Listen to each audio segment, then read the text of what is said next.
This garden belongs to Steve. He's a bit of a local hero when it comes to gardening. Look how amazing it is, how beautifully kept it is.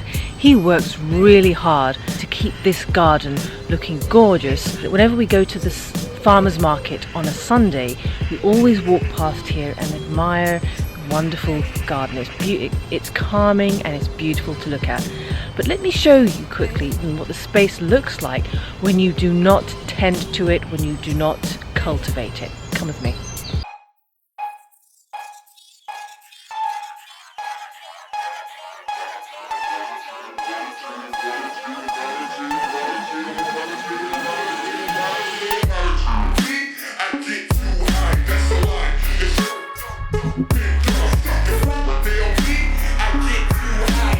Those two gardens are literally right next to each other over there, right? The weeds are here and then Steve's garden is a little bit further back. It serves as a perfect metaphor for your mind and how your mind works. Now, grab a coffee, let's roll the credits while I head back home, and I'll tell you how this is like your mind, but more importantly, how you can protect your mind. Okay, I'll see you in a bit.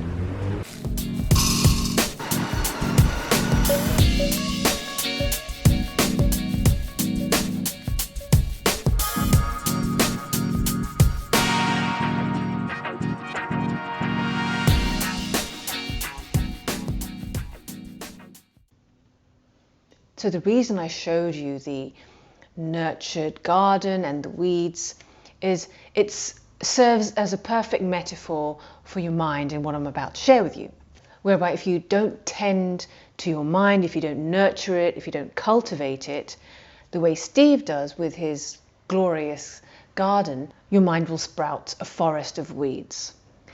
And the weeds are a metaphor for being harmful thoughts. Okay, you're probably wondering, what do you want about? We're constantly, unconsciously conditioned by our environment. Clickbait headlines trying to grab and keep your attention, consumerism, comparison, convenience, trips and traps us to feel less, so we want more.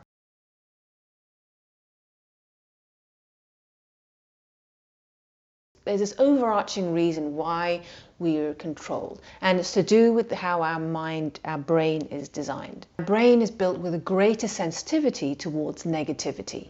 It's called the negativity bias, which means negative events linger for longer than positive events in our mind. Lingers for longer, like the way Whiskey, our cat, how her poo stinks after she's eaten wet food. Rick Hanson summed it up brilliantly. He's a psychologist and he's author of this brilliant book. He said it best. He said, your mind is like Velcro for negative thoughts and Teflon for positive thoughts. And our reaction to negative events is more forceful and more furious. Nobel Prize winning economist Daniel Kahneman, he wrote this brilliant book, Thinking Far, excellent book as well. He designed this brilliantly simple study where he asked participants to imagine losing $50, gaining $50. But guess which one received a greater emotional response? Losing 50 or gaining 50? Losing $50 had a significantly larger emotional reaction than gaining $50. So even though both the winning and the losing were equal, we respond with greater intensity and greater force and greater fury to negative events. And the media and marketers know this. So we're constantly being primed by our environment. And we tend to dwell on the negative, even though something positive is present. I wonder how many people have liked my latest YouTube video. Let me see. Oh my God, so many likes. Oh, this feels so good. Oh, they love me. They love it. Oh, that's so nice. I think I'm going to cry. Wait, what? Who didn't like my video? Why didn't they like my video? Well, do they not like me? Was it me?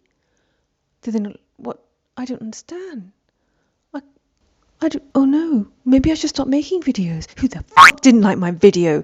I'm going to find them and I'm going to see, how do you find who doesn't like your video? I'm going to find them and I'm going to see who they are. I'm going to make them like my video, I swear to God. But the good news is you can tip the balance. You can do something to protect your mind by holding abundant thoughts in your mind for a little bit longer.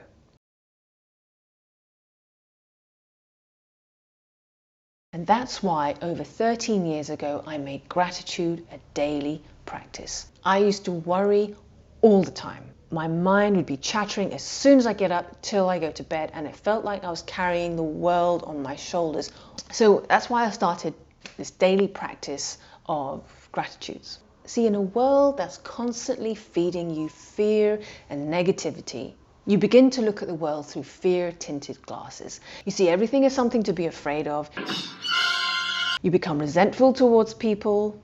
I'm so happy and not at all jealous. You get defensive, and you can't give kindness and love when you're full of fear, because you can't give what you don't have. And fear also robs you of your freedom, the freedom to make smart choices that are in your long-term best interest. If we're constantly fed this diet of negativity, we need to uproot them and plant more beauty, nurture and cultivate a healthier mindset. And one way you can achieve this is by making a note, writing it down every day, 5 things you are grateful for and why. You can do it at the beginning of the day or the end of the day.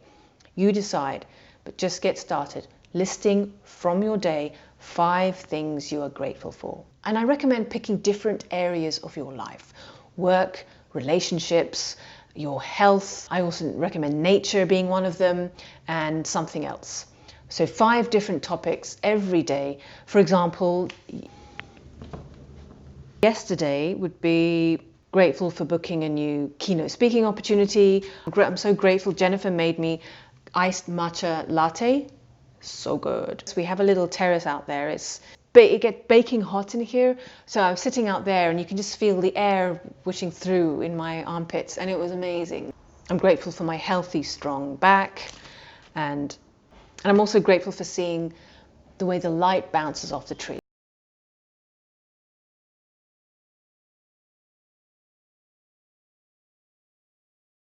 So those are the sorts of things I write every day, and asking yourself why you're grateful for it helps you hold that thought in your mind for a little bit longer. In every moment, if you look hard enough, there is always something to be grateful for. You just have to look, and if you look, you will find it.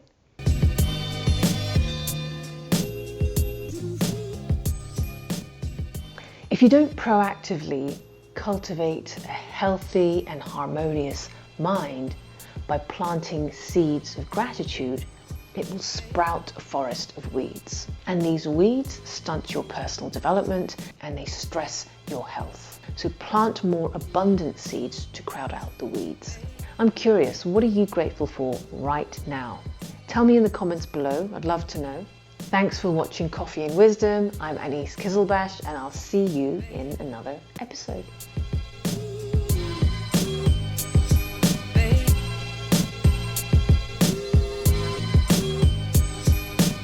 So it's officially summer in London, 30+ degrees today, and this is my favourite summer accessory. My wife bought it for me.